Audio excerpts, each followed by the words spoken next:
Hey everybody, Boris speaking Forex. Welcome to the weekly technicals for the majors for euro dollar, dollar yen, and pound dollar for the week of October 1 to October 5, 2018. It's really going to be a very big week for data in the G7 universe, especially on the US side, Canadian side, and the UK side. So this week, the levels actually moved down a little bit as the dollar rallied. Certainly the euro crept all the way down to 115.50 as the key support now. 117 now is the new resistance. We kind of moved down a level. Yen broke that very, very key resist at 13.25, hovering around 13.60 as I close out the day on Friday here. And very much 114, which is a key level now for a full run towards the 115, very much in play. It looks like it's all dollar all the way as far as the trade goes in dollar yen. It's really going to have to be confirmed by the data. If we get positive data this week, it's all going to be very strong for the dollar. Pound, on the other hand, kind of hovering around this 130 level. And here, the data could work the exact opposite way. If the data is weak, it really could hurt the pound, and we could be testing the 29 and perhaps even the lower levels as we go forward. So the calendar this week is interesting. We have in the majors, the UK PMIs, the manufacturing, and then of course we have the US manufacturing. Then Thursday we have the services, Wednesday we have services and retail sales and composite. So, and then ADP. And then of course we finish up the week on the majors with US non-farm payrolls over here. With the key thing, the key look here is going to be the average hourly earnings. They're looking to come down a little bit from the month prior. If they match the month prior, let me put it this way, if they're 40 basis points or higher, super bullish. That could really put 115 target on dollar yen, because it would really suggest that finally, U.S. wages are starting to percolate to the upside, which is the key component to final demand that the Fed is looking for. It justifies all the rate hikes, and it projects a much bigger rate differential between U.S. and the rest of the world. If we start to see a creep back down towards a 20 basis point move, that would be a big disappointment, because it will just simply say that irrespective of the job growth, we're not getting wage growth. Without wage growth, very hard to justify inflationary numbers, very hard to justify for the rate hikes. So it'll be a big depressive. It's really, really all about wages for the U.S. side. But ahead of that, of course, we have all this U.S. data.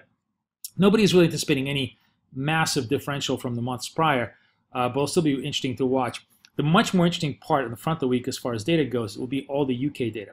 And the reason why, of course, is because of all this Brexit drama that we have in the background. If the data starts to show a weakening of demand, especially on the PMI, especially in PMI services, that could really play very badly, because the Prime Minister's point of view right now is a hard Brexit is better than a bad Brexit deal. But if the data starts to show that UK business confidence and UK business demand is starting to crumble ahead of Brexit, it's going to put a tremendous amount of pressure on her to negotiate harder. So we'll be watching that very carefully. Those are the two primary, the two primary data points that are going to determine a lot of the price action in the pairs. Now let's take a look at the charts here.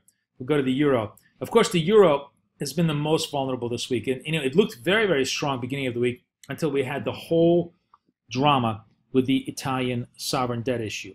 The story in Italy, basically, is that the new populist government is expanding its budget to 2.4% of GDP. Now, mind you, this is Italy, which has the highest GDP to debt to GDP ratio of any of the major countries, major economies in the world, more than 130%.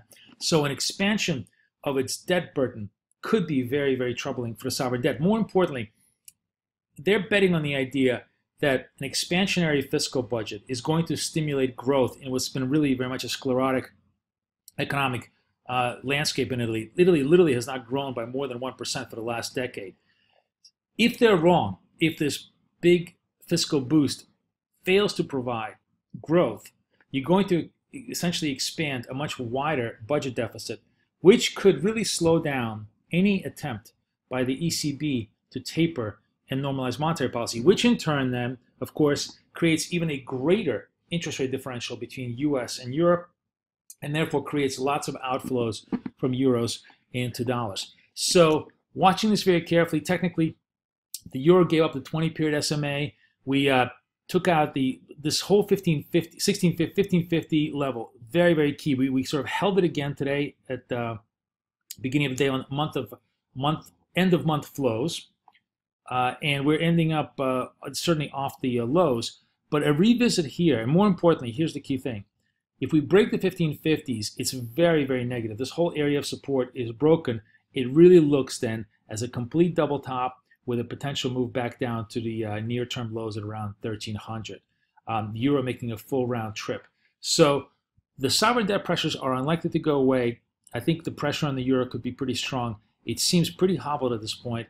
There could be some short covering rally, but really at this point, 17 becomes the selling, becomes very much the resist point against which there's going to be plenty of offers. And whatever rally we have beginning of the week could be an excellent opportunity to begin shorting, especially if you have even just a small sense of confidence in US data.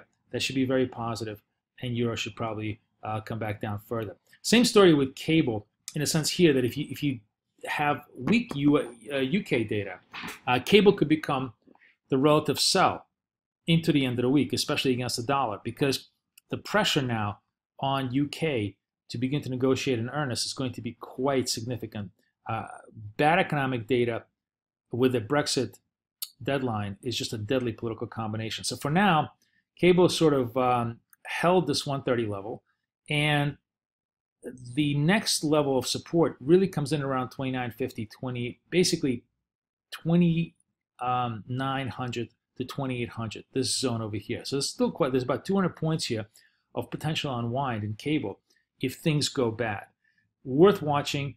To me, the low risk trade here, in a sense, if you think the UK data is going to disappoint, is to sell against the 3150 stop or 3174 stop. Any kind of a retrace here, probably a pretty decent sell opportunity.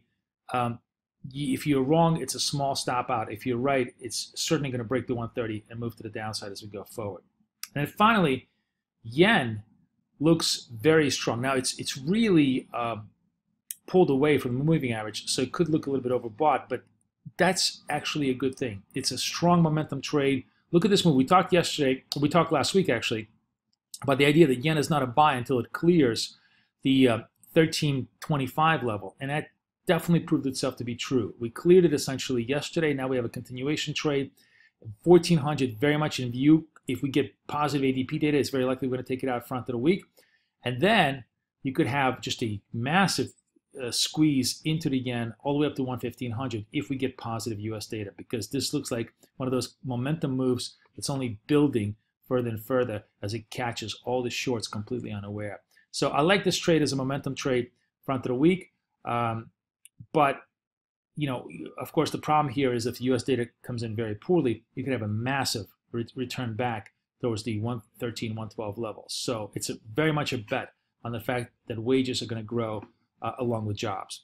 That's how the week shapes up. Should be a very interesting week because lots of economic data, a little bit of political overtones going on, but it's really going to start, I think, to matter because if the economic data starts to prove itself viable, interest rate differentials, which is the fundamental driving force of currencies, are going to finally make their presence felt. Wish you guys the best of luck, best trading. Boris Schlossberg, over and out.